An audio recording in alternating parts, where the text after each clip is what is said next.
Congenital मतलब by birth, ठीक है, कुछ बर्थ डिफेक्ट है। और ए गैंग्लियोनिक मेगाकोलन आप समझते हो, लार्ज इंटेस्टाइन, ठीक है। मेगाकोलन का मतलब लार्ज इंटेस्टाइन समझ रहे हो।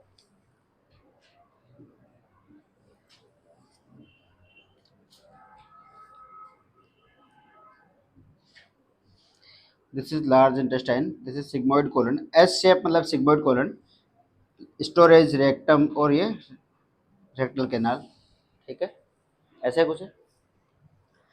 इसमें मस्कुलर लेयर्स में कुछ हद तक नर्व्स की इनर्सन होता है, नर्व इंसर्शन, ठीक है। नर्व्स होती है, सब लिखना मत करो, लिखना बंद करो, ठीक है। नर्व्स का स्प्रेड होता है, एक जाल बनी होती है नर्व्स की, ठीक है, सब जगह पर, ठीक है, नॉट फॉर सेंसेशन, मूवमेंट के लिए, ठीक है, कॉन्ट्रेक्शन मूवमेंट के लिए, रिलैक्सेशन मूवमेंट के लिए, मतलब पेरिस्टालसिस मूवमेंट के लिए कुछ नर्व फाइबर्स बिछे हुए होते हैं, ठीक है। उन नर्व फाइबर्स के ग्रुप को गैंग्लियन बोलते हैं। क्या बोलते हैं, जब नर्वस सिस्टम पढ़ेंगे उसमें बताऊंगा कि न्यूरॉन्स जो होते हैं, नर्व सेल, उनका गुच्छा या बहुत सारा झुंड एक साथ इकट्ठा हो जाता है। डायरेक्शन मैटर नहीं करता, किधर भी मूवमेंट कर रहा हो, लेकिन एक साथ झुंड हो जाता है, उस पार्ट को गैंग्लियन बोलते हैं। क्या बोलते हैं, गैंग्लियन। और होल जीआईटी में, ठीक है, होल जीआईटी में ये स्प्रेड होता है, कौन, नर्व्स, ठीक है। इस नर्व स्प्रेडिंग को, नर्व की स्प्रेडिंग होती है पूरी जीआई में, ठीक है, ठीक है। ये है नॉर्मल कंडीशन। मैं कहना चाह रहा हूं यहां पर ए गैंग्लियोनिक, क्या कहना चाह रहा हूं, ए गैंग्लियोनिक। ए गैंग्लियोनिक मतलब मैं गैंग्लियन हटा दूं, यस और नो।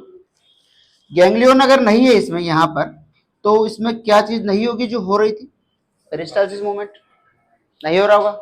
मतलब इतना पार्ट, ये जो पार्ट है हमारा, या affected part of large intestine या affected part of colon, mega colon, ठीक है, which are deficient of ganglions या एगैंग्लियोनिक। डेफिशिएंट मतलब भी वही बात है, एगैंग्लियोनिक मतलब भी वही बात है कि उसमें नर्व फाइबर्स का स्प्रेडिंग नहीं है। अब अगर उसमें नर्व फाइबर स्प्रेडिंग नहीं है, तो मूवमेंट जब होगा तो यहां से यहां तक मूवमेंट होगा, पेरिस्टालसिस, और उसके बाद में जो फीकल कंटेंट होगा वो स्टोरेज होगा, यस और नो। अगर यहां पर फीकल कंटेंट स्टोरेज होगा तो ये साइज बढ़ जाएगा और ये साइज ऐसा हो जाएगा कुछ, हाँ या ना। This condition is known as congenital aganglionic megacolon, ठीक है। और हिस्पर्क्स डिजीज भी इसे कहते हैं, क्योंकि हेराल्ड हिस्पर्क्स एक साइंटिस्ट है, उन्होंने इसको डिस्कवर किया या इसके बारे में एक्सप्लेनेशन दिया, ठीक है। और इस डिजीज की वजह से होने क्या वाला है, क्या क्या होने वाला है वो आपको समझ में आ रहा होगा कि ऑब्स्ट्रक्शन तो हुआ ही है, साइज बढ़ा है, एब्डोमिनल डिस्टेंशन हुआ है, और लेफ्ट लोअर क्वाड्रेंट में मोस्टली, अच्छा मोस्ट कॉमन साइट इसकी है रेक्टोसिग्मोइड कोलन, ये सिग्मोइड कोलन है, ठीक है। सिग्मोइड पार्ट है जो सबसे ज्यादा इंपॉर्टेंट है या सबसे मोस्ट कॉमन साइट है इसकी, ठीक है। बाकी हो यहां भी सकता है ये, ठीक है। एब्डोमिनल डिस्टेंशन होगा, वोमिटिंग कौन सी होगी, बिलियस और नॉन बिलियस, ये इंपॉर्टेंट टॉपिक है, क्वेश्चन भी यही इंपॉर्टेंट है इसका, बिलियस होगी या नॉन बिलियस होगी वोमिटिंग, बताओ बुरा। बाइल प्रेजेंट होगा वोमिटिंग में या नहीं, अरे हाँ, बाइल प्रेजेंट होना चाहिए ना भाई। बाइल कहां पर था हमारा, कहां से एंट्री कर रहा था, ampoule of waiter, bile intestine में एम्पुल ऑफ वेटर से एंट्री कर रहा है, उस जगह से ऊपर से अगर है तो बाइल नहीं है, तो non bilious vomiting like pyloric stenosis में हमने पढ़ा। लेकिन अब वहां से नीचे वाला पार्ट है, ये लार्ज इंटेस्टाइन में आ गए हम, और वो स्मॉल इंटेस्टाइन का फर्स्ट पार्ट था, तो हम लार्ज इंटेस्टाइन में आ गए। यहां से अगर कुछ बैक प्रेशर से बैक फ्लो होकर वोमिटिंग होती है तो बिलियस होगी। अच्छा यहां पर ये ओपनिंग होगी, ये अच्छी खासी होगी या नैरो होगी, अरे रिलैक्सेशन नहीं होगा इसका तो नैरो होगी। तो यहां पर स्टेग्नेशन का मतलब होता है कॉन्स्टिपेशन का लास्ट पार्ट, ऐसा समझ लो कि स्टूल हार्ड हो गया, वहां पर जम गया, स्टेग्नेशन कहते हैं इसको, ठीक है। तो बहुत हार्ड हो गया या बहुत नैरो ओपनिंग है, तो नैरो ओपनिंग का एक क्लासिकल इसका इंपॉर्टेंट जो साइन है वो है रिबन लाइक स्टूल। क्या है? Ribbon like stool. ये इंपॉर्टेंट क्वेश्चन है भैया इसमें, ठीक है। Ribbon like stool important question है, किस डिजीज में पाया जाता है? हिस्टोक डिजीज, ठीक है। पैलेट स्टूल भी मिलेगा, पैलेट मतलब छोटे छोटे दानों के रूप में लेटरिन निकलना, वो पैलेट्स वो भी होता है, ठीक है। ये होगा। अगर रेक्टल एग्जामिनेशन करते हैं अपन, लिखवा दूंगा मैं सब कुछ, लिखना में मत ध्यान दो, सब लिखवा दूंगा, है ना। डिजीज समझो क्या कहना चाह रहा हूं। अगर हम रेक्टल एग्जामिनेशन करते हैं, जब भी रेक्टल एग्जामिनेशन करेंगे तो कुछ इंस्ट्रूमेंट रेक्टल ओपनिंग के लिए डायलेटर या कुछ इंस्ट्रूमेंट यूज करेंगे। जैसे ही यूज करेंगे, अगर यहाँ पर नर्व फाइबर होते हैं तो जैसे ही अपन टच करते हैं वो रिलैक्स होते हैं, ठीक है। अगर स्मॉल अमाउंट में नर्व फाइबर है तो वो रिलैक्स होंगे, तो रिलैक्स होंगे तो उससे अगर मैनोमेट्री नाम का एक प्रोसीजर करते हैं, रेक्टल मैनोमेट्री नाम का, उस प्रोसीजर को डायग्नोसिस करते हैं। जैसे हम प्रेशर डालेंगे या कोई भी रेक्टल एग्जामिनेशन करेंगे तो ये जो ओपनिंग है थोड़ी सी बड़ी होगी, तो स्पीड से जो स्टूल मटेरियल होगा वोटरी, तो वोटरी एक्सप्लोसिव डायरिया, क्या होगा इसमें? वोटरी एक्सप्लोसिव डायरिया, ऐसा कुछ होगा। और इस कंडीशन को अपन ने सर्जिकल करेक्शन करने के लिए 3 प्रोसीजर अलग अलग होते हैं। सबसे इंपॉर्टेंट प्रोसीजर होता है पुल थ्रू प्रोसीजर, यहां से ही खींचकर यहां जोड़ देंगे, इसको काट के निकाल देंगे, समझ आ रही है? इसको ही खींचकर अपन यहां जोड़ देंगे, ठीक है। इसको बोलते हैं पुल थ्रू प्रोसीजर, पुल खींचना, pull through the canal, pull through procedure, और रेक्टम पे लाके इसको वापस जोड़ देंगे, इसको ही पुल थ्रू प्रोसीजर कहते हैं। सबसे इंपॉर्टेंट वही है।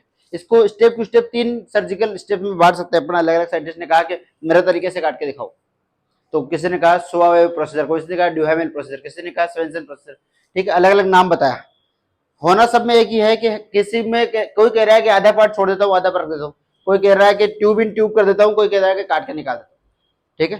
पुल थ्रू प्रोसीजर सबसे इंपॉर्टेंट है सर्जिकल करेक्शन, ठीक है। आगे अब लिखो डेफिनेशन के साथ, ये एक्सप्लेनेशन था।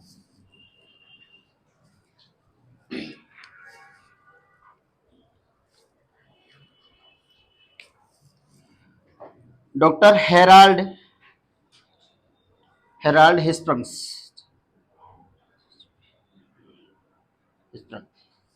Doctor Harald Hirschsprung describe the disease condition.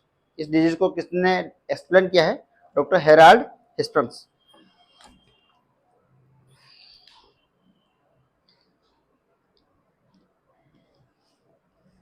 लिखा?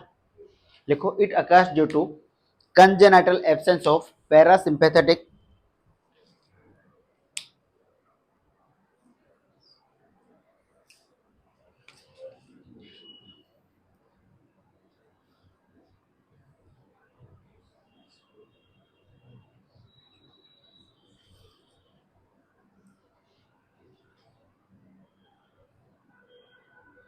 ganglionic nerve cell. It occurs due to absence of parasympathetic ganglionic nerve cell in the muscle layer of in the muscle layer. Absence of parasympathetic ganglionic nerve cell in the muscle layer of distal colon and sometimes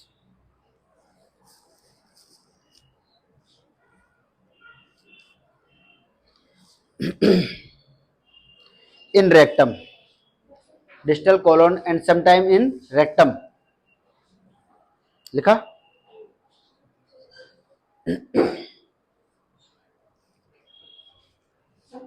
लिखा? sometimes in rectum, which cause excessive dilation of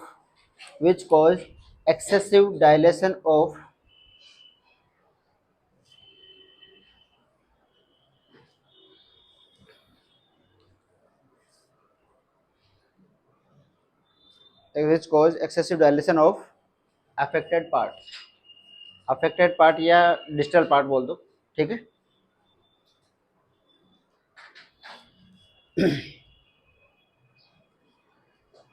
लिखा। Most common site, most common site लिखो इसमें rectosigmoid colon.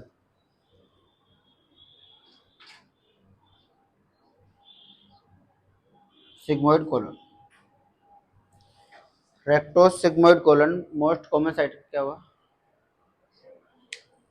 हाँ पूछो पूछो, starting हो चुकी है। ठीक है, हिस्टोन डिजीज पढ़ रहे हैं हम, आज का टॉपिक यही है और स्टार्ट हो चुका है। ठीक है, यहाँ से आप आधा पेज छोड़ो और लिखना शुरू करो। मोस्ट कॉमन साइट है रेक्टोसिग्मोइड कोलन।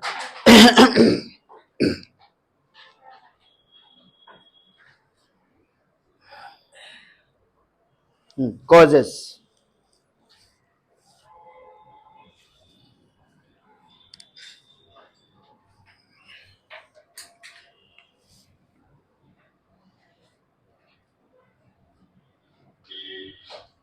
कॉजेस कारण क्या होते होंगे? ठीक है, लिखो कंजेनेटल, कंजेनेटल प्रॉब्लम्स,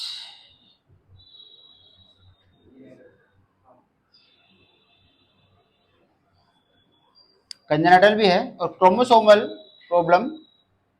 क्रोमोसोम्स में मोस्टली कौन सा है? 10th क्रोमोसोम अफेक्टेड है। 10th क्रोमोसोम अफेक्टेड है। अच्छा, क्रोमोसोम 10th नंबर का है तो वो एलोसोम है या ऑटोसोम है? अरे हाँ या ना बोलो कुछ तो। ऑटोसोम। ऑटोसोम क्यों है वो? अच्छा, ऑटोसोम हम किसे कहते हैं?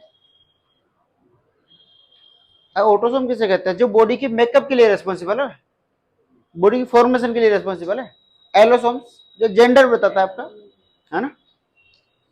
ठीक है।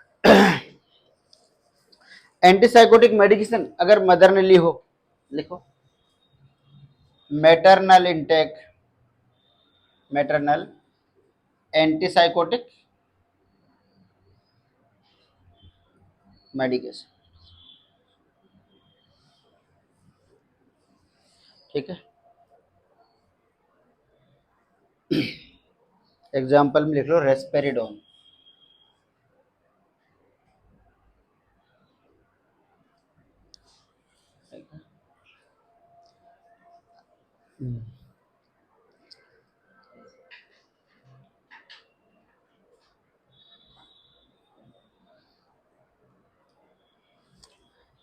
ठीक है,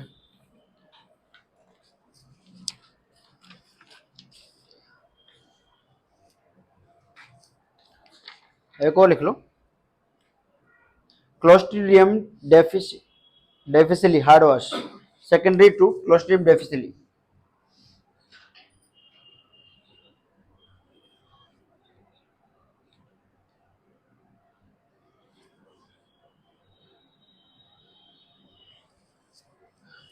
लिख लो, इसको बाद में एक्सप्लेन करता हूँ। ठीक है, असेसमेंट करके टाइम से आ जाओ भाई सब लोग।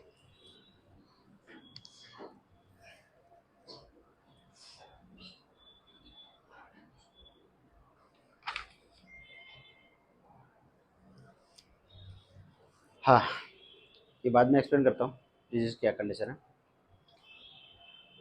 लिख लिया सबने? ये असेसमेंट करते हैं इस बच्चे का, क्लिनिकल फाइंडिंग्स क्या मिलेगी हमें। ठीक है, लिखो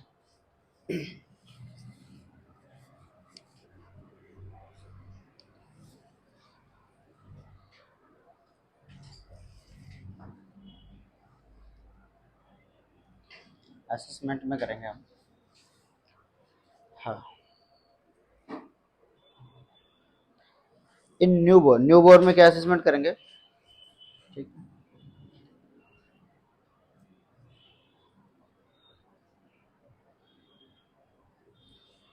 न्यूबॉर्न केस में और ओल्डर में अलग अलग बात करेंगे हम। The child does not pass meconium up to 24 hours. 24 घंटे तक स्टूल पास नहीं किया बच्चे ने। ठीक है, child does not pass, does not pass meconium meconium पता है ना, अप टू 24 आवर्स, ठीक है, 24 घंटे तक मेकोनियम पास नहीं किया है। ये लेस देन मोर देन की जरूरत नहीं होती है अप टू लगाने के बाद में, ठीक है, 24 घंटे तक। हाँ, एब्डोमिनल डिस्टेंशन होगा, लिखो, एब्डोमिनल डिस्टेंशन, वॉमिटिंग,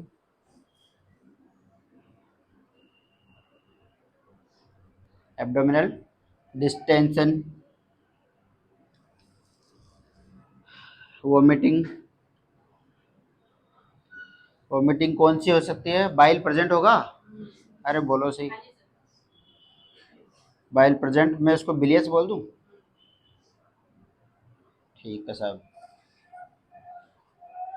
हाँ, बच्चे में, छोटे बच्चे में मतलब न्यूबॉर्न में अगर ऐसी कंडीशन होती है, कौन सी वाली? एग एंग्लियोनिक कंडीशन वाली, तो इसमें स्टूल इकट्ठा होगा तो इन्फेक्शन होने के चांस बढ़ेंगे। तो मोस्ट कॉमन कॉम्प्लिकेशन बनती है एंटेरोकोलाइटिस। क्या बनती है? ठीक है, तो यहाँ पर मैं लिख दूं मोस्ट कॉमन कॉम्प्लिकेशन, क्योंकि अगर वो रुकेगा वहां पर स्टूल और अगर क्लियर आउट नहीं हो रहा है, बाहर नहीं निकल रहा है, पास आउट नहीं हो रहा है, तो उसका जो कंटेंट है वो इन्फेक्शन क्रिएट करेगा, ठीक है, उसको कहेंगे हम एंटेरोकोलाइटिस। तो मोस्ट कॉमन कॉम्प्लिकेशन लिखेंगे ENTEROCOLITIS, एंटेरोकोलाइटिस, ठीक है। इंपॉर्टेंट क्वेश्चन बनता है यहाँ पर, most common complication in newborn, ठीक है, कौन से डिजीज का? स्पंक्स डिजीज का, ठीक है। हाँ, क्यों हुआ? Due to stagnation of faecal content. Stagnation मतलब ठहराव, रुक गया है, ठीक है, लिख लो, due to faecal stagnation, due to faecal stagnation, STAGNAT, stagnation, ठीक है, मिटा दूं, ऊपर से मिटा दूं।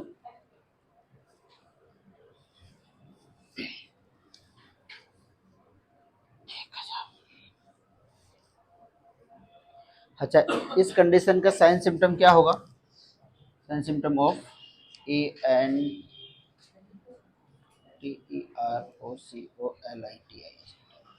अगर आप कैसे पहचानोगे कि आपको कंडीशन बिगड़ चुकी है या एंटेरोकोलाइटिस तक पहुंच चुके हो आप, ठीक है, तो वहां पर फीवर, ठीक है, क्या हो सकता है? Fever, GI bleed, fever, GI bleed और एक्सप्लोसिव वाटरी डायरिया।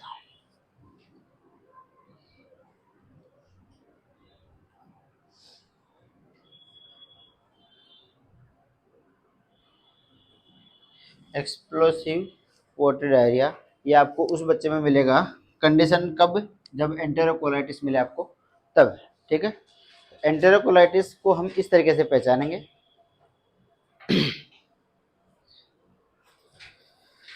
अच्छा, इसी में एक चीज और हो सकती है, सीवियर वोमिटिंग। अच्छा, रिकरेंट या RECURRENT, रिकरेंट बोलूँ मैं इसको, बार बार हो रही है, ठीक है, बार बार हो रही है, तो इससे प्रॉब्लम हो सकती है आपको हाइपोवोलीमिया, ठीक है। तो सीवियर हाइपोवोलीमिक कंडीशन में जा सकता है बच्चा। कौन सी कंडीशन में जा सकता है? लिख लो, हाइपोवोलीमिक शॉक,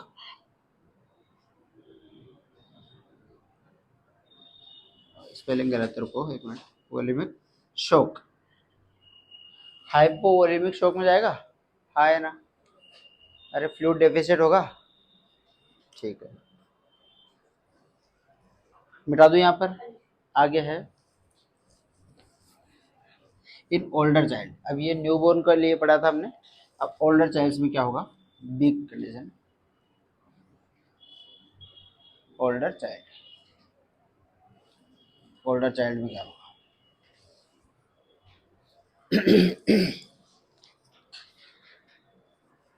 अच्छा, इसके clinical features appears, clinical features appear, APPEAR appears इन 7 days, 7 दिन तक में हो सकता है, 7 दिन में इसके फीचर्स आए।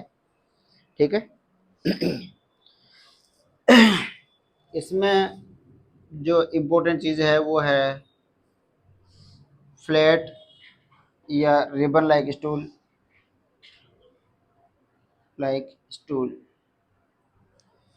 फ्लैट या रिबन लाइक स्टूल। ठीक है। और एक और कंडीशन हो सकती है पैलेट, PALL, PE होता है शायद वो स्पेलिंग है ना, PELLETE, pellet stool,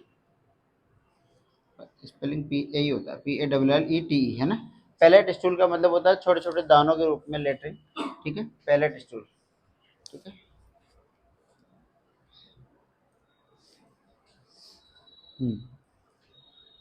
constipation,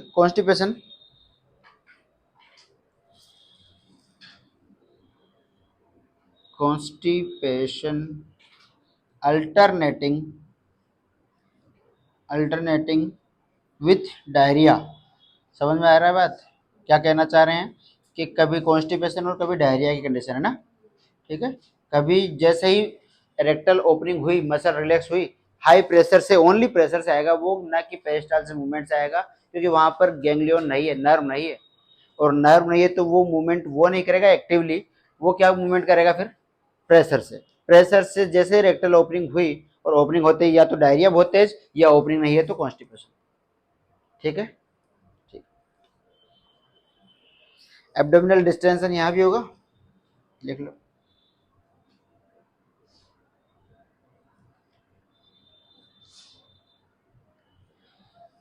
abdominal distension. चलो सर। अच्छा, बिलियस वोमिटिंग। और बिलियस वोमिटिंग होगी, लेकिन ऐसे होगी क्योंकि वो कहाँ से आ रही है, उसका ओरिजिन कहाँ है? Large intestine. वोमिटिंग का कंटेंट कहाँ से आ सकता है? तो वहां पर तो वो फीकस बन चुका, तो बहुत गंदा हो चुका है वोमिटिंग। तो वोमिटिंग को बोलेंगे फीकल स्टैंड वोमिटिंग। क्या बोलेंगे?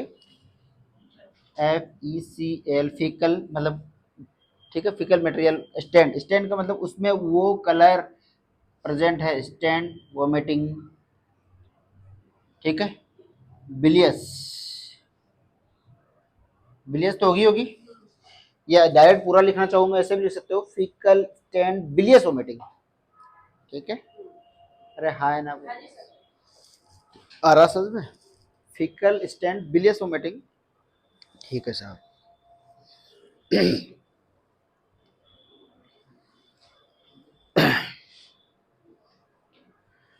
क्या हो गया?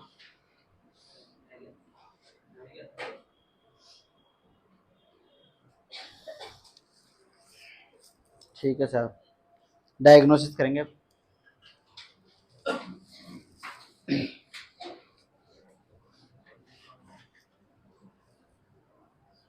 एब्डोमिनल डिस्टेंशन रहेगा, गैस भरी रहेगी कुछ पार्ट में, कुछ पार्ट में फीकल कंटेंट है, कुछ पार्ट में गैस भरी रहेगी, तो फूला हुआ सा रहेगा, ड्रम जैसा। ठीक है। हाँ, डायग्नोसिस करो।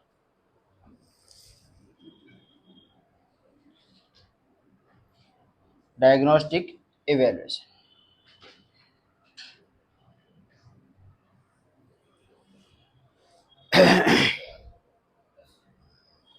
एक्सरे कर ले।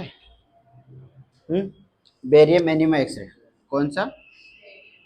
Barium enema X-ray. अच्छा, एनीमा तो पढ़ लिया आपने उसमें फंडामेंटल में, पढ़ लिया ना? कौन से एनीमा कैसे दिया जाता है, हाइट, कैन की हाइट वगैरह, पोजीशन वगैरह पढ़ लिया ना? बहुत अच्छी बात। हाँ, जरूरी है पढ़ना। बहुत अच्छे इंपॉर्टेंट क्वेश्चन आते हैं। एनीमा के टाइप भी होते हैं कई सारे। ठीक है। न्यूट्रिशन के लिए है, मेडिसिन के लिए है, क्लीनिंग के लिए है, सॉफ्टनिंग के लिए है, किस पर्पज के लिए है ना। तो ये थोड़ा ध्यान से पढ़ लेना अच्छे से। चलो। एनोरेक्टल मैनोमेट्री, इंपॉर्टेंट डायग्नोसिस है ये भी। ठीक है। पहला मैंने लिखा बेरियम एक्सरे कर लेंगे हम। दूसरा करेंगे एनोरेक्टल मैनोमेट्री। मैनोमेट्री का मतलब होता है प्रेशर नापना।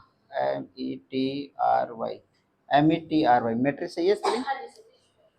ठीक है, आपको सही लग गई तो। वैसे मुझे थोड़ी सी लगी कम, TERY है। देख लेना, कोई बात। एनोरेक्टल मैनोमेट्री, एनएस के थ्रू रेक्टम तक हम जाएंगे और कुछ प्रेशर का ऐसा बैलून स्प्रेड करके देखेंगे वहां पर कि कुछ प्रेशर में अंतर आ रहा है या नहीं। ठीक है, अब होता क्या है एक्चुअली यहाँ पर, जैसे हम ये रेक्टम, ये रेक्टल कैनाल, ये रेक्टम, और सॉरी, और ये सिग्मोइड कोलन, ऐसा कुछ, यस और नो, और ये बाउल आपकी, ऐसा होता है। प्रॉब्लम आपकी थी यहाँ पर कुछ ऐसे, मान लो कि यहाँ पर थे आपकी प्रॉब्लम ये वाली, ठीक है, और यहाँ पर आपके पास नहीं था कुछ भी, नर्व नहीं था, ठीक है, इसमें आपके पास नर्व एंडिंग्स नहीं है, ठीक है, गैंग्लियंस नहीं है, तो कॉन्ट्रैक्शन वगैरह, मसल रिलैक्सेशन वगैरह कुछ नहीं कर सकता वो। मतलब पैरासिम्पैथेटिक, मैंने आपको एक बात वर्ड बोला था, पैरासिम्पैथेटिक आपके पेरिस्टालसिस में भी काम आ रहा है और डाइजेशन में भी काम आ रहा है, आपको ये पहले पता है, बता चुका है, नर्वस सिस्टम पढ़ाएंगे और एक्सप्लेन कर देंगे। पैरासिम्पैथेटिक काम कर रहा है इंटेस्टाइन पर। अब वो नर्व फाइबर यहाँ पर नहीं है, अगर होता तो क्या होता, नॉर्मल कंडीशन में क्या होता है, जैसे ही हम मैनोमीटर डालते हैं और यहाँ तक डालते हैं मैनोमीटर को, ठीक है, तो मैनोमीटर पर जो ऊपर बल्ब लगा हुआ है एक, ठीक है, बल्ब जो प्रेशर मेजर कर सकता है, मैनोमीटर का मतलब भी प्रेशर है। आप स्फिग्मो मैनोमीटर देखते हो तो कफ बांधते हो ना, स्फिग्मो मैनोमीटर जो मैनुअल बीपी इंस्ट्रूमेंट है जिसको बोलते हैं स्फिग्मो मैनोमीटर, ठीक है, उसी का जो कफ होता है प्रेशर नापने वाला, वैसा कफ अगर बैलून शेप में है उसको हम एनोरेक्टल थ्रू से यहाँ तक पहुंचा रहे हैं, ठीक है, और उसको इन्फ्लेट करके देख रहे हैं, वहां पर प्रेशर डाल के देख रहे हैं, ठीक है। जैसे हम उसको वहां पर जाके टच करेंगे, टच करते ही वो मसल उस न्यूरॉन की वजह से वो रिलैक्स हो जाएगा, ठीक है, क्या हो जाएगा, रिलैक्स। जैसे ही यहाँ टच करेंगे और ये ओपनिंग बड़ी हो जाएगी और रिलैक्स हो जाएगा, जैसे हम प्रेशर बढ़ाएंगे और ये नर्व एंडिंग पर जैसे टच होगा तो नर्व एंडिंग उसकी रिलैक्स हो जाएगी, क्या होगी, रिलैक्स, ठीक है। कॉन्स्ट्रिक्शन होता है जब ओपनिंग, कुछ भी प्रॉब्लम नहीं होती है, नॉर्मल लेवल पर हमेशा कॉन्स्ट्रिक्ट रहता है, ध्यान रखना, स्टूल हम जब पास करना चाहते हैं तभी निकलता है, ऐसा तो नहीं निकलता है, तो वो कॉन्स्ट्रिक्ट रहता है हमेशा। स्फिंक्टर, इंटरनल एनल स्फिंक्टर हमेशा क्या रहेगा, कॉन्स्ट्रिक्ट, ठीक है, ये वाला भी, ठीक है, इंटरनल एनल स्फिंक्टर, ये आउटर, ठीक है, और ये रेक्टम सिग्मोइड कोलन वाला, ठीक है। तो यहाँ पर आप यहाँ पर नहीं, सॉरी, इंटरनल एनल स्फिंक्टर यहाँ भी प्रेशर मेजर हो जाता है, लेकिन आपका अफेक्टेड पार्ट यहाँ है तो यहाँ भी करते हैं, ठीक है। यहाँ पर मैं आपको एग्जांपल देता हूँ कि एक बैलून है मेरे पास और ऐसा कुछ इसके ऊपर वो है, अब ये बैलून जैसे इन्फ्लेट हुआ है, नॉर्मल कंडीशन में क्या होता था कि वो हमेशा रहता है कॉन्स्ट्रिक्टर, बंद रहता है, कॉन्स्ट्रिक्ट रहता है। जैसे उस पर कुछ टच किया जाता है, कि बैलून टच किया गया, डायलेटर टच किया जाता है, या कोई भी रेक्टल एग्जामिनेशन का इंस्ट्रूमेंट टच किया जाता है, तो वो नर्व फाइबर्स उसको रिलैक्स करते हैं, क्या करते हैं, रिलैक्स, रिलैक्स होते ही वो ओपन हो जाता है, ओपन हो जाएगा तो बैलून का प्रेशर घटेगा या बढ़ेगा।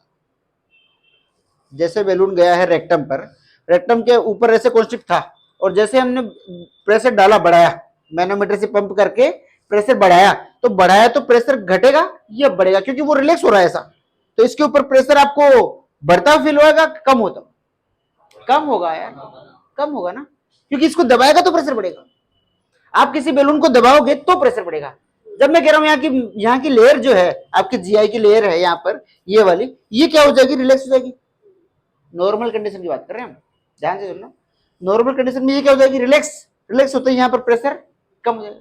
तो मैं क्या रीडिंग ले सकता हूं, fall in pressure, fall in pressure, active condition में, सही कंडीशन में उस बच्चे में क्या होगा, फॉल इन प्रेशर, प्रेशर घटा मैनोमीटर का, है ना, समझ में।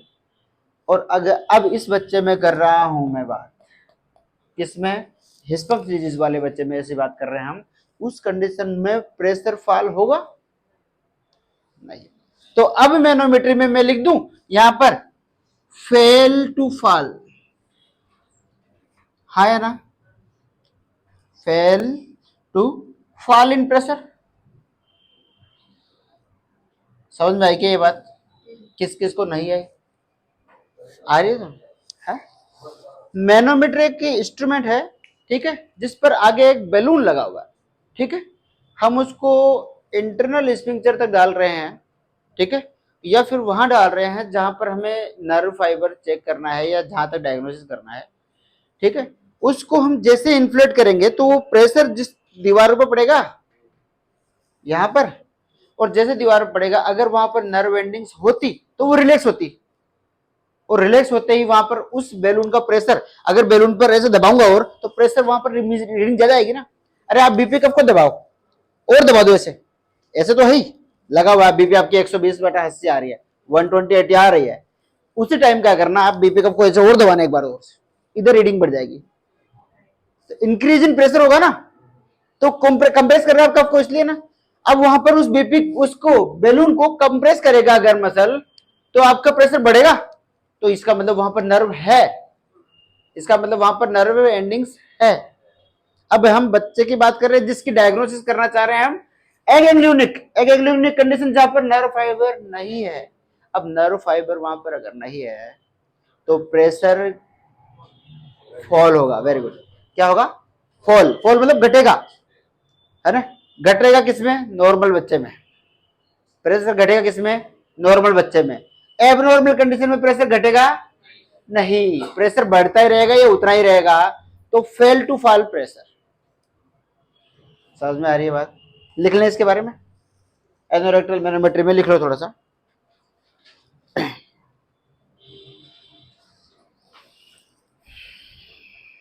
इट मेजर्स प्रेशर ऑफ, इसमें एनोरेक्टल मैनोमेट्री लिख, मतलब हेडिंग डाल लो एक, उसमें लिख लो it measures, MEASURES, measures pressure of internal anal sphincter, internal anal sphincter, ठीक है, it measures pressure of internal anal sphincter, ठीक है, समझ में आ रही है बात। while a balloon catheter inserted in rectum, while WHILE, while a balloon catheter बताया था यहां पर, balloon catheter inserted in rectum, हम बैलून कैथेटर को रेक्टम में डालकर इंसर्ट करके चेक कर रहे हैं, ठीक है, लिखा, नेक्स्ट लाइन से लिखो, मतलब यही कंटिन्यू, इसी टॉपिक में continue line next, in normal या normally pressure should be fall down, normally pressure should be fall down, normally pressure should be fall down, pressure घटना चाहिए, हाँ या ना, समझ में आ रही है, तो normally pressure should be fall down, but in this condition, कौन सी condition, aganglionic condition, aganglionic condition या हिस्पंक्स डिजीज वाली कंडीशन, but in this condition pressure fails to fall, pressure fail to fall, FAIL, fail to fall, ठीक है, pressure fail to fall, अब गिरेगा नहीं प्रेशर, क्योंकि वहां पर वो नहीं है कॉन्स्ट्रक्शन और रिलैक्सेशन करने के लिए कुछ, क्या, नर्व एंडिंग्स नहीं है, नर्व्स नहीं है, समझ में आ गई, इसीलिए इसको कहा था हमने एग गैंग्लियोनिक, और गैंग्लियंस कौन से होते हैं, वो पैरासिम्पैथेटिक, ठीक, वो लिखवा दिया हमने पहले, ठीक है साहब। तीसरा डायग्नोसिस का थर्ड टाइप है बायोप्सी, अरे बोलो सी, रेक्टल बायोप्सी, क्या करेंगे बायोप्सी लेकर, नहीं वो तो मैं पूछ रहा हूं क्या करेंगे हम,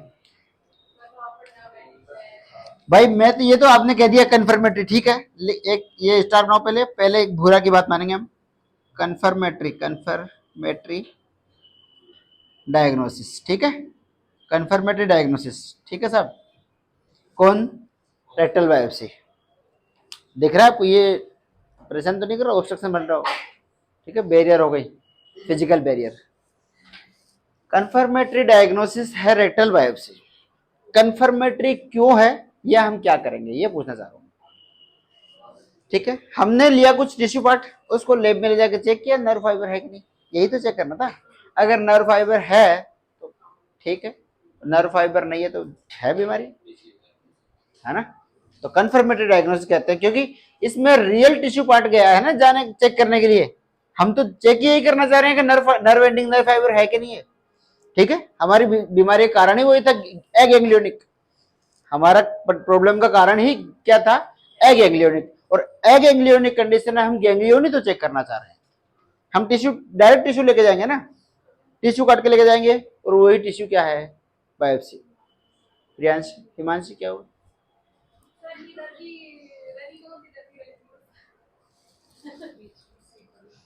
खड़ी हो जा, खड़ी हो जा, वहां से याद आ गए, पीछे चले जा, पीछे जाओ।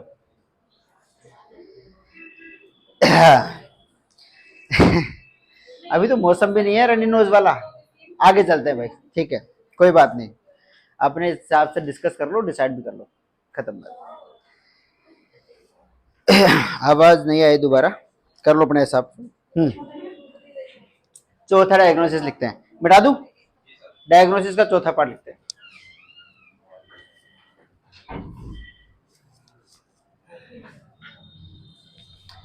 देखो भाई, ध्यान से डायग्नोसिस करना, ठीक है।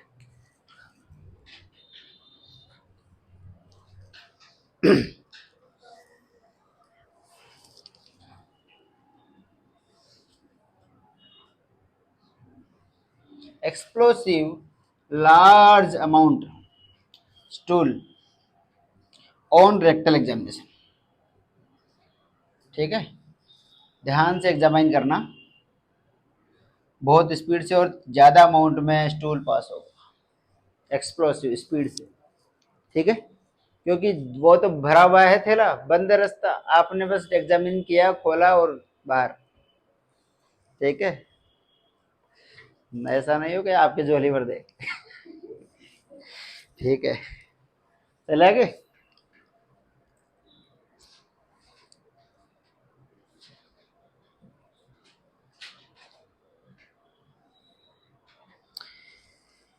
हाँ भाई, पाल्पेशन अगर करेंगे तो 5वां नंबर का पॉइंट लिख लो, ऑन पाल्पेशन लिख लो, on palpation lower left abdomen mass should be feel, on palpation, palpation lower left abdomen mass feels, होगा क्या, अरे लोअर साइड में होगा,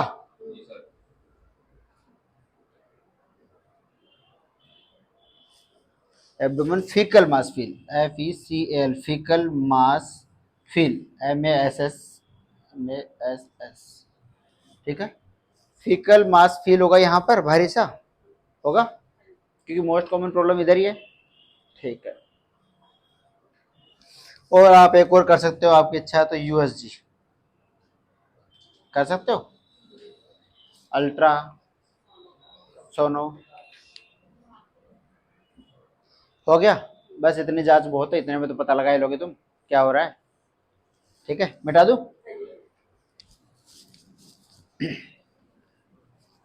मैनेजमेंट लिखते हैं,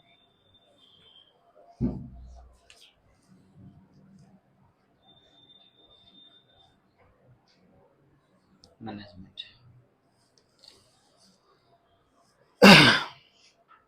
हाँ भाई, मैनेजमेंट में स्टूल सॉफ्टनर, ठीक है, अगर हार्ड कंडीशन है तो स्टूल सॉफ्टनर, ताकि उस नैरो ओपनिंग से इजीली निकल जाए, ठीक है, स्टूल सॉफ्टनर, ताकि वो नैरो ओपनिंग से इजीली मूव हो जाए, कुछ भी हार्ड सब्सटेंस रहेगा या हार्ड एरिया रहेगा तो मूव आउट नहीं होगा, तो स्टूल सॉफ्टनर, ठीक है, बहुत ज्यादा स्टूल एंड क्या हुआ, सर्जरी कर दूं पहले, ठीक है, आगे करेंगे, आगे करेंगे, रुको रुको, थोड़ा ब्रेक के बाद करेंगे, धीरे धीरे सब करेंगे, स्टेप टू स्टेप चलेंगे, है ना। चलो, आइसोटोनिक एनिमा, ठीक है, कौन सा एनिमा दे सकते हो आप भाई, कोई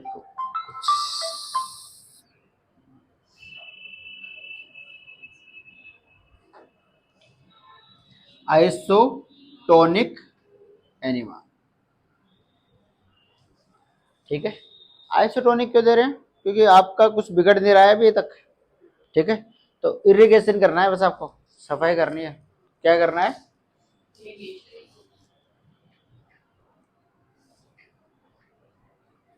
बाउल इरिगेशन करना है, अरे धोना है। ठीक है, बाउल इरिगेशन करना है, सफाई करनी है। ठीक है, अटका हुआ उसको निकाल देना है। लो residue diet, like low fibre, है ना, लो फाइबर डाइट की तरह है, लो रेजिड्यू डाइट। ठीक है, और मिल्क अवॉइड करना है, अवॉइड मिल्क। ठीक है, पॉसिबल हो तो ही करना है, नहीं पॉसिबल हो तो नहीं कर पाओगे आप। ठीक है, आईवी लाइन पे डालना पड़ेगा, छोटा बच्चा है ज़्यादा, तो क्योंकि इस कंडीशन में बच्चा इतना छोटा है कि बिना मिल्क भी नहीं रह पा रहा है। ठीक है, तो एडमिट तो करना ही पड़ेगा आपको। तो कोशिश करना होता है मिल्क अवॉइड करने की हमें। ठीक है,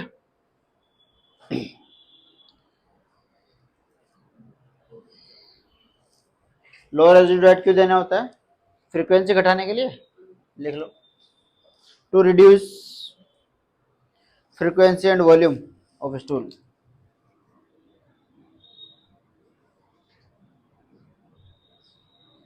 frequency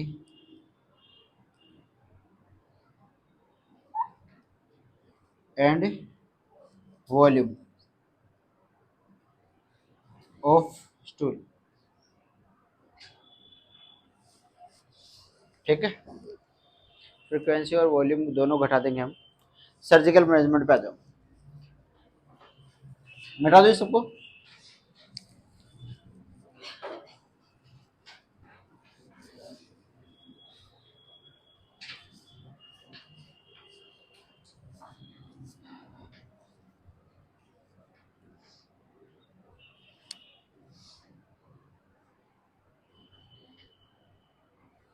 सर्जिकल मैनेजमेंट, ठीक है, two type of surgery.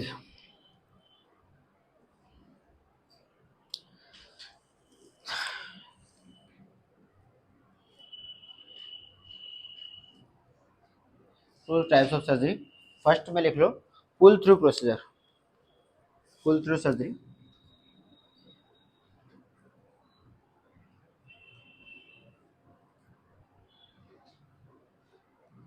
Pull through surgery, ठीक है,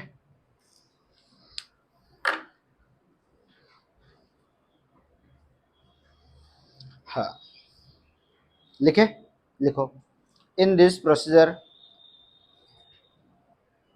in this procedure the lining of diseased part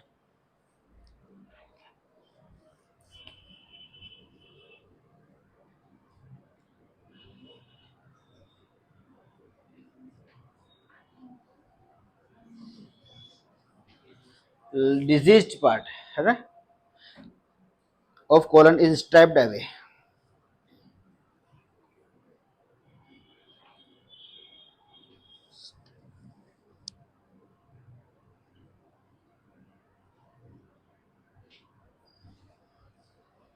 away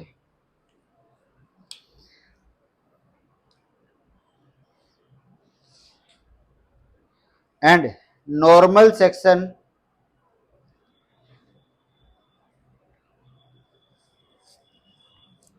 away and normal part या सेक्शन बोल दो। ठीक है, सेक्शन, नॉर्मल पार्ट या सेक्शन क्या करेंगे उसको? Pulled through the section is, normal section या part is pulled, PULLED, pulled through the, नीचे की तरफ खींच लेंगे। ठीक है, is PULLED, pulled through, THROU, through the colon from inside, colon through the colon from inside and from inside and attached to the anus, and attached, ATTACHD, attached to the anus। समझ में आइए क्या कहना चाह रहे हैं? देखो समझो, ये आपका डिजीज पार्ट था ऐसा कुछ करके, ठीक है, और इसमें कुछ नर्व नहीं थी, ये सिग्मोइड कोलन और ये रेक्टम था आपका, और यहाँ पर बाहर ये एनस पार्ट है, ठीक है, ये बाहर वाला पार्ट जो है ये है एनस। क्या है? आपने कहा कि सर यहाँ से यहाँ तक का पूरा ही खराब है, ठीक है, यहाँ पर नर्व नहीं है, नर्व फाइबर नहीं है, गैंग्लियन नहीं है, ठीक है। इन्होंने कहा कि इसकी आउटर लेयर है, लाइनिंग है, ठीक है, लाइनिंग डिजीज पार्ट की है, वो रहने दो ऐसे ही, स्ट्राइप्ड अवे मतलब उसको दूर करो, छीलो, ठीक है, और अंदर से इस पार्ट को यहाँ से खींचो और यहाँ से यहाँ तक काट के अलग करो, पहले तो यहाँ से यहाँ काट के अलग करो, इसको खींच के यहाँ लाके जोड़ दो, ठीक है। ये कहना चाह रहा हूँ, लाल पेन का है मेरा, ये रहा, ये रेड मतलब मैं नर्व फाइबर बता रहा हूँ, तो यहाँ वाली जो कॉलोन थी उस कॉलोन को पकड़ के आप यहाँ लाके जोड़ दो, समझ में आ रही है? पुल किया हमने, पुल मतलब नीचे की तरफ खींचा, थ्रू द मतलब लाइनिंग, उसी तरीके से उसी रूट से लेकर आए, नीचे की तरफ खींच के पुल थ्रू प्रोसीजर किया, और नीचे आके कहाँ जोड़ दिया उसको अपन ने? एनस पर। हो गया सही, ठीक है, इसको बोलते हैं पुल थ्रू प्रोसीजर, ठीक है। मैं आपको एक वीडियो शेयर करता हूँ, उसको देख लेना बाद में, ठीक है। और मतलब प्रोसीजर को आप अच्छे से एक्सप्लेन, मतलब सर्जरी कैसे करनी है, सर्जरी का स्टेप क्या है, ठीक है, क्योंकि अपन सर्जरी तो एक्सप्लेन नहीं कर सकते, सर्जरी को एक्सप्लेन करने के लिए आपको यूट्यूब पर देखना चाहिए, समझना चाहिए कि कौन सी लेयर छोड़ी, क्या किया और कहाँ तक काट के निकाला, ठीक है, तो आप देख लेना। चलो आगे चलें।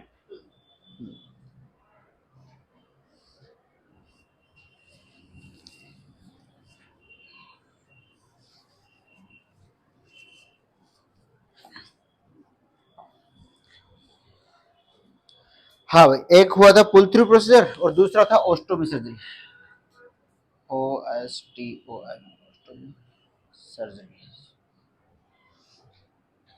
ओस्टोमी सर्जरी, ठीक है। ओस्टोमी मतलब कुछ ना कुछ ओपनिंग बना रहे हैं हम, हाँ या ना बोलो, ठीक है। लिखो लिखो इसके अंदर, in children who are very इल,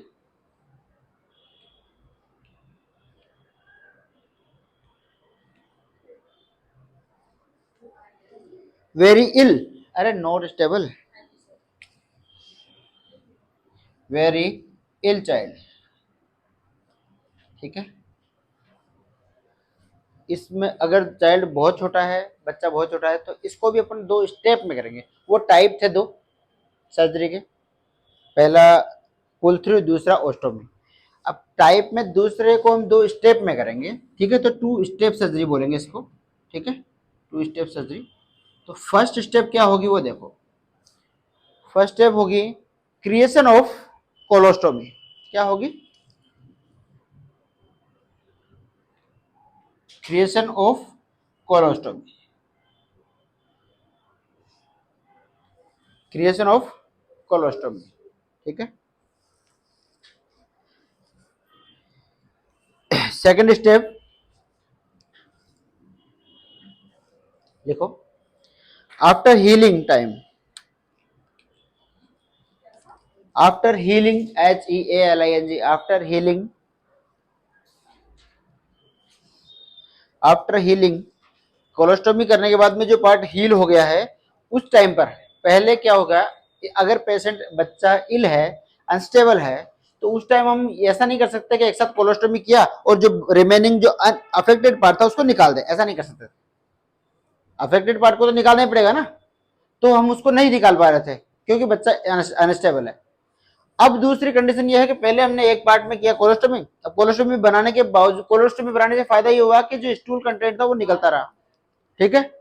तो अब जो उसका डिस्टल पार्ट था, जो खराब पार्ट था, आपने कोलोस्टोमी की यहाँ पर, मतलब last part of active colon, last part of active colon के पास में अपन ने कोलोस्टोमी कर दी, जहां तक पार्ट सही है उसके बाद में भाई हमारा टारगेट क्या है, स्टूल पास करना है, तो लास्ट पार्ट जहां से अपनी large intestine ascending, transverse, descending, जहां पर आके हम रुक रहे हैं या जहां तक सही है उसके लास्ट एंड पर हम कोलोस्टोमी कर दिए ताकि स्टूल वहां से पास होता रहे, होता रहेगा। स्टूल पास हो गया तो वो बचा हुआ पार्ट जो खराब था उसका काम नहीं बचा, उसको सेकंड स्टेप सर्जरी में हम काट के बाहर निकाल, समझे? इसलिए मैं लिखा है आफ्टर हीलिंग। ठीक है, लिखो after healing A ganglionic part of intestine is excise after healing A ganglionic GANGLIONS A ganglionic part of colon is Exide EXCISED Exide away. अरे निकाल देंगे काट के, हाँ है ना, Exide away and normal ganglionic parts and यहां लिख रहा हूं normal ganglionic parts, ganglionic parts क्या हो जाएगा, जोड़ देंगे वापस। अरे जो सही सही है उसको जोड़ देंगे क्या, is connected to end anastomosis connected by parts connect by end to end to end का मतलब दोनों के सिरे, एनास्टोमोसिस, हाँ या ना, आ रहा समझ में? ठीक है सर, हम अब उस पार्ट को जो सही है उन दोनों के सिरे जोड़ देंगे, ठीक है, और खराब पार्ट को हमने काट के निकाल दिया। 2 स्टेप में किया है सर्जरी क्योंकि बच्चा स्टेबल या नहीं था या इल था। ठीक है साहब,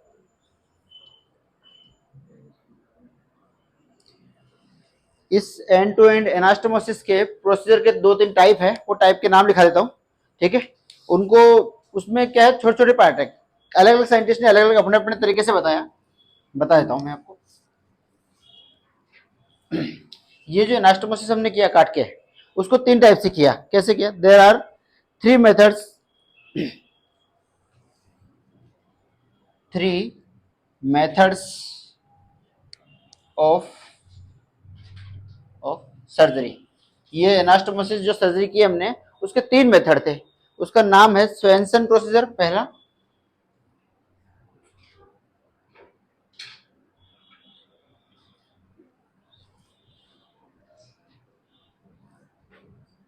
स्वेंसन प्रोसीजर, दूसरा है ड्यूहेमेल प्रोसीजर,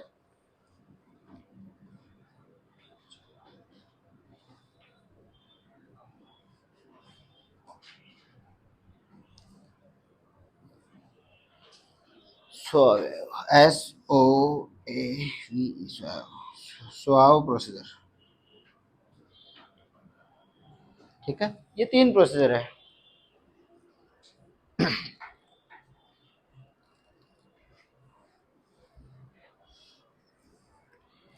ठीक है, तीनों प्रोसीजर में तीनों ने अलग अलग थोड़ा थोड़ा कहा, बाकी जोड़ा सबने, कनेक्ट वैसे ही किया सबने।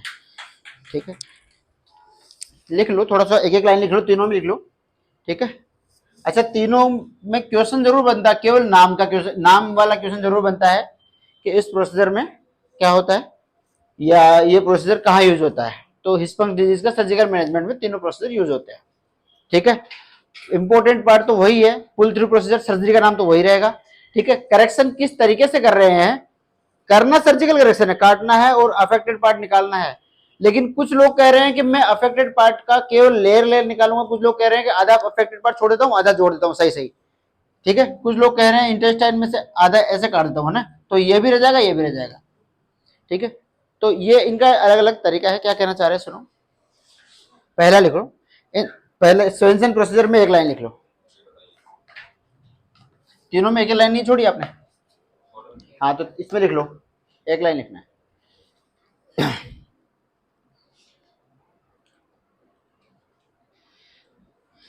In this small portion of diseased bowel left, in this small portion of diseased bowel left,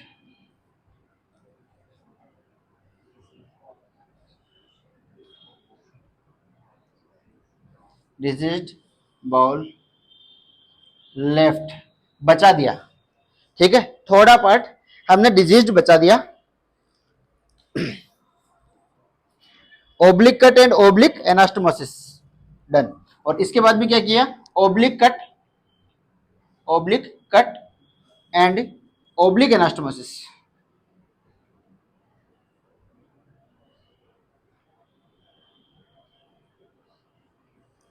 अरे मतलब ये था ऐसा अफेक्टेड, तो हमने कुछ ऐसा काटा, ठीक है, जिसमें ये रह गया सही और ये खराब रह गया।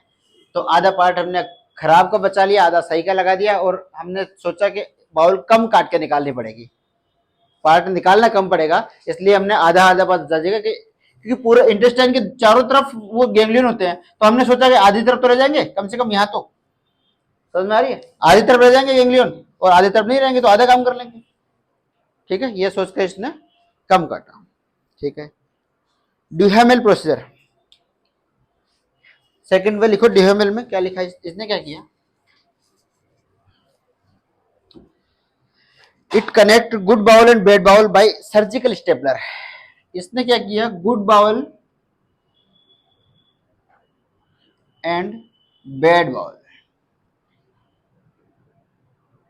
Connect good bowel and bad bowel by surgical stapler, staples, surgical stapler connects good bowel and bad bowel by surgical stapler. अब सर्जिकल स्टेपलर कौन सा भाई, आप जो लगाते हो स्किन पर, स्किन पर लगाते हो आप, जो आपने स्टेपलर देखा है कौन सा वाला, अरे कॉपी किताब वाला नहीं, स्किन वाला, स्किन स्टेपलर देखा है क्या, वो यूज कर लेंगे यहाँ पर, जीआई स्टेपलर अलग आता है, ठीक है, जीआई स्टेपलर अलग आता है, जीआई स्टेपलर होता है वो लगाता है, ठीक है। ड्यूहेमेल ने सबसे पहले स्टेपलर का यूज किया, ठीक है, इंपॉर्टेंट चीज है।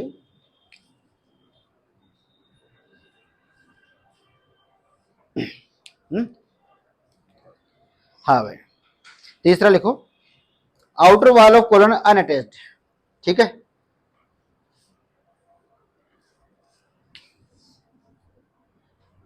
Outer wall of colon unattached.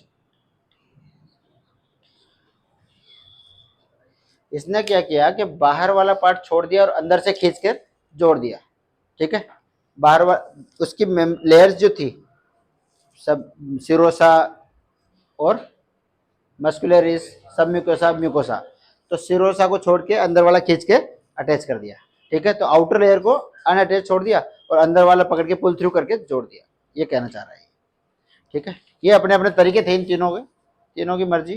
Pre operative care लिख लो, मिटा दो ये सब, हाँ जी मिटा दूं,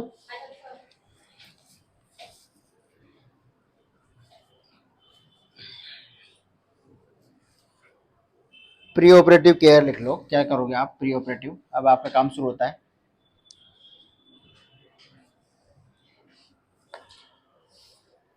ठीक है। हाँ लिखो भाई, low residue diet, low residue diet, low residue diet लिखा। दूसरा लिखो, monitor abdominal गर्थ,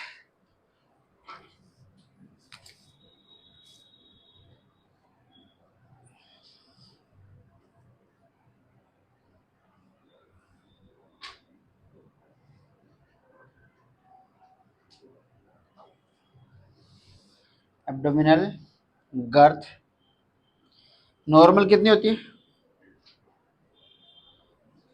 31 centimetre at birth, ठीक है।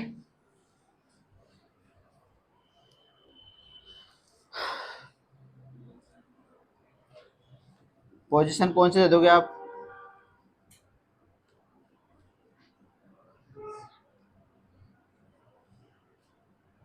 सेमी फॉलोअर पोजीशन दोगे to facilitate lung expansion, FASCILITAT, facilitate lungs expansion. अरे दोगे कि नहीं दोगे, ये पोजीशन देने से उसके लंग्स आराम से एक्सपेंड हो पाएंगे बच्चे के, ठीक है। हाँ भाई, रेक्टल इरिगेशन भी करना है डेली, ठीक है, daily rectal irrigation,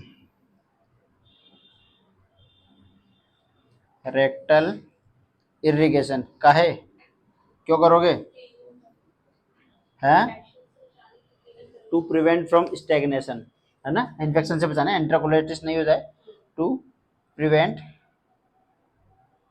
from from stagnation, STHGNATI, stagnation, faecal stagnation से बचाने के लिए हम उसको बार बार इरिगेट करेंगे, ठीक है।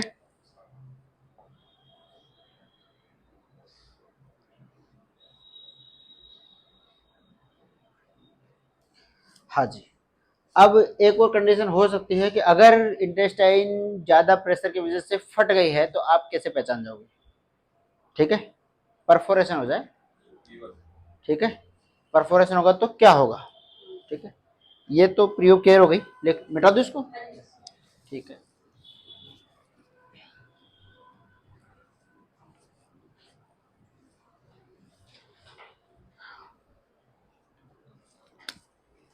यह लास्ट में लिखना, assess for perforation, assess for sign of perforation, sign of perforation, assess करना है हमें कि इंटेस्टाइन रप्चर तो नहीं हो गई, फट तो नहीं गई है, परफोरेट तो नहीं हो गई है, ठीक है। असेसमेंट, ये भी असेसमेंट में, ये प्री ऑप में ही है, ठीक है। तो क्या करेंगे अपन, कैसे पता चलेगा, सडन रिलीव इन एब्डोमिनल पेन, अचानक पहले तो पेन कम हो जाएगा, क्या हो जाएगा, सडन रिलीव इन एब्डोमिनल पेन, अरे हाँ बोलो सही, एब्डोमिनल पेन, दर्द अचानक कम हो जाएगा, क्यों, क्योंकि प्रेशर था और अचानक प्रेशर घट गया, क्यों, क्योंकि इंटेस्टाइन में रप्चर हो गया या परफोरेट हो गया, इंटेस्टाइनल कंटेंट एब्डोमिनल कैविटी में चला गया, इंटेस्टाइनल कंटेंट निकल गया इंटेस्टाइन से और एब्डोमिनल कैविटी में चला गया, अचानक प्रेशर जो बढ़ा हुआ था वो घट गया और दर्द कम हुआ, ठीक है, सडन रिलीव इन पेन, ठीक है, हाँ। Then reappear pain in generalised manner, अब बाद में जब क्या होगा, है ना, लेटर रीअपियर पेन इन, पहले दर्द कहां पर था, अफेक्टेड पार्ट पर, लोअर क्वाड्रेंट में, राइट लेफ्ट साइड में, ठीक है, पहले इधर दर्द था, अब जनरलाइज्ड पेन, अब पूरे शरीर में, पूरे एब्डोमेन में दर्द तगड़ा फैलेगा, ठीक है, reappear pain in generalised manner, GNARALIZED, generalised manner, मतलब अब फैल चुका है बहुत बड़ा, ठीक है। अच्छा साहब, फीवर होगा क्या, हाई ग्रेड, ठीक है सर, लिख दो, हाई ग्रेड फीवर लिख देना,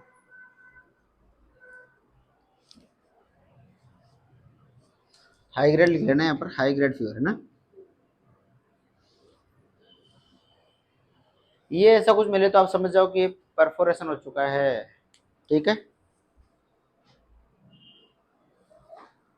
और क्या हो जाएगा, पेरिटोनाइटिस इसी में, अरे बोलो सही, ठीक है साहब, ये अपन ने प्री ऑपरेटिव असेसमेंट कर लिया, अब पोस्ट ऑप करेंगे, मिटा दूँ ये सब, आपने लिख लिया सबने, ठीक है साहब, धन्यवाद।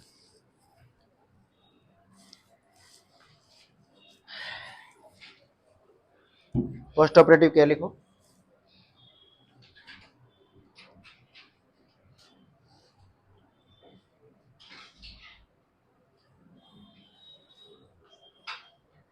पोस्ट ऑपरेटिव केयर,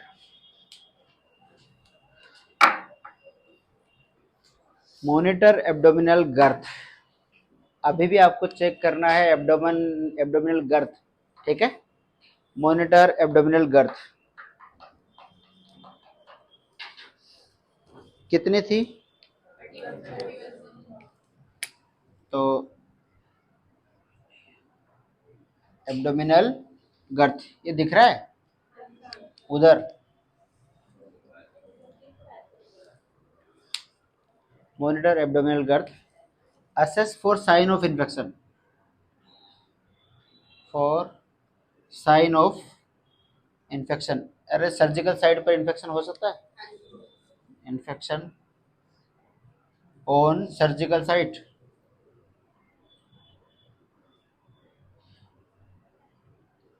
क्या क्या अगर इन्फेक्शन हुआ तो क्या होगा, वही रेडनेस, स्वेलिंग, टेंडरनेस वगैरह। ठीक है, तो क्या होगा, रेडनेस, स्वेलिंग और ड्रेनेज। ठीक है, क्या होगा, रेडनेस, अगर इन्फेक्शन होगा तो क्या होगा, स्वेलिंग, और वहां से क्या होगा, ड्रेनेज। ऐसी सर्जरी जिसमें इंटेस्टाइन को छेड़ना पड़े, काटना पीटना पड़े, वहां पर हम ड्रेन तो लगाते ही हैं। ठीक है, ड्रेन तो जरूरी है वहां पर। हाँ जी, और ड्रेन के अलावा अगर सूचर लाइन से पानी निकल रहा है तो इन्फेक्शन है। ठीक है, रप्चर ऑफ सूचर लाइन भी हो सकता है, डेहिसेंस भी हो सकता है। ठीक है साहब, maintain NPO until bowel sound. Maintain NPO कब तक, अंटिल बाउल साउंड। ठीक है, जब तक बाउल साउंड नहीं आते, पेरिस्टालसिस मूवमेंट नॉर्मली नहीं हो जाते, तब तक आपको उसको एनपीओ रखना है। ठीक है, मेंटेन आईवी लाइन,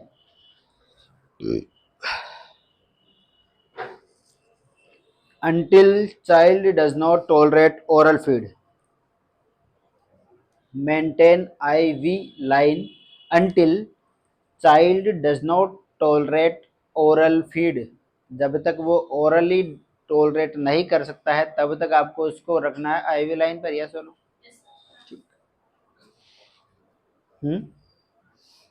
लिखा, maintain nasogastric tube, NG tube, maintain NG tube for intermittent suction, maintain NG tube for intermittent suction until peristaltic movement. Maintain NG tube, nasogastric tube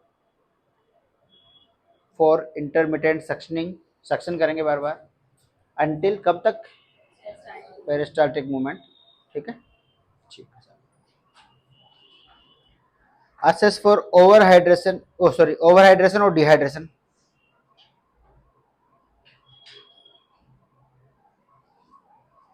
assess for overhydration और dehydration। ठीक है sir, यहाँ तक आपका topic खत्म होता है। कौन सा वाला, हाँ जी, सुनो ध्यान से, 2 मिनट के लिए फास्टली सुन लो क्या क्या है। हमने पढ़ा एग एंग्लियोनिक मेगाकोलन डिजीज। कॉपी किताब बंद करो, थोड़ी देर सुन लो। ठीक है, एग एंग्लियोनिक का मतलब हम नर्व फाइबर नहीं थे उसमें, तो मूवमेंट नहीं था, मूवमेंट नहीं था तो स्टूल एक जगह रुक जाएगा तो ये प्रॉब्लम्स क्लिनिकल आएगी, abdominal distension, vomiting, bilious, faecal stained, ठीक है, एंटेरोकोलाइटिस और भी कई चीजें हमने देखी। उसके बाद में हमने उसका मैनेजमेंट पढ़ा, डायग्नोसिस किया तो बेरियम से किया, यूएसजी से किया, मैनोमेट्री से, रेक्टल मैनोमेट्री से किया, और कंफर्मेट्री करने के लिए हमने बायोप्सी। ठीक है, उसके बाद में हमने मैनेजमेंट किया, तो मैनेजमेंट में हमने नॉर्मल मैनेजमेंट जो हम कर सकते हैं वो, फिर ये हेल्पफुल मैनेजमेंट जो सिम्टोमेटिक होता है वो अपन स्टूल सॉफ्टनर वगैरह, डाइट वगैरह देकर, ठीक है, ध्यान रख के कर सकते हैं। उसके बाद में हमने कोशिश की कि इरिगेशन वगैरह कर लिया, उसके बाद में लगा कि सर्जरी तो करनी पड़ेगी। सर्जिकल करेक्शन करने के लिए हमें दो तरीके से किया। तो pull through procedure important procedure है, जिसमें हमें अफेक्टेड पार्ट को काट कर निकाल देते हैं, सही पार्ट को खींच कर नीचे जोड़ देते हैं। तो ऊपर से इंटेस्टाइन को नीचे की तरफ ला के जोड़ना पुल थ्रू प्रोसीजर कहलाता है। पुल मतलब खींचना, पुल थ्रू द कैनाल, उस रूट पर लाकर एनस तक जोड़ देना, एनास्टोमोसिस कर देना, पुल थ्रू प्रोसीजर कहलाता है। मेन सर्जिकल पार्ट भी यही है। उसी को हम दोबारा देखें पुल थ्रू प्रोसीजर को, तो अगर बच्चा इल है, सीवियर है, अनस्टेबल है, या सर्जिकल फिट नहीं है, सर्जरी के लिए, ओटी के लिए फिट नहीं है, तो उसको दो पार्ट में करते हैं। एक बार कोलोस्टोमी बना देते हैं ताकि कोलोस्टोमी से वो जो नॉर्मल जीआई पैटर्न है वो चलता रहे, और नीचे का अफेक्टेड पार्ट जो डिजीज पार्ट है वो काम छोड़ दे अपना। ठीक है, वो अपना काम छोड़ दे, फिर अपन उसको सेकंड पार्ट में उसको काट के निकाल देंगे और इसको जोड़ देंगे उससे ले जाके। ठीक है, तो ये एंड टू एंड एनास्टोमोसिस दोबारा इसका कर देंगे। फिर ये जो करेक्शन एनास्टोमोसिस कर रहे थे इसको अपन ने 3 लोगों ने अलग अलग बताया, ड्यूमेल, सॉय, सेंसन ने। ठीक है, तीनों ने अलग अलग तरीके से बता दिया अपने तरीके से, और प्री ऑफ पोस्ट ऑफ अपन ने केयर कर ली। धन्यवाद। बंद करो।